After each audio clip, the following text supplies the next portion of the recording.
આજથી ગરમીમાંથી મળશે આંશિક રાહત. તાપમાનમાં 2 થી 3 ડિગ્રીના ઘટાડાનું અનુમાન. તો કાલે માછીમારોને દરિયો ન ખેડવા સૂચના.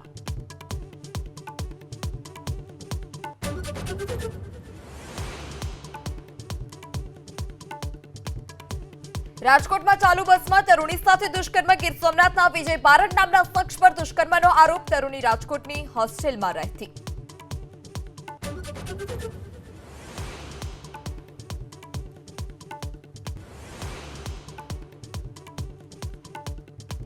જૂનાગઢમાં માણાવદરની શાક માર્કેટમાં રખડતા સાંઢે તરખાટ મચાવ્યો. સાંઢની લડાઈને કારણે માર્કેટમાં અફરાતફરી મચી. શાકભાજીની લારીઓને પણ નુકસાન.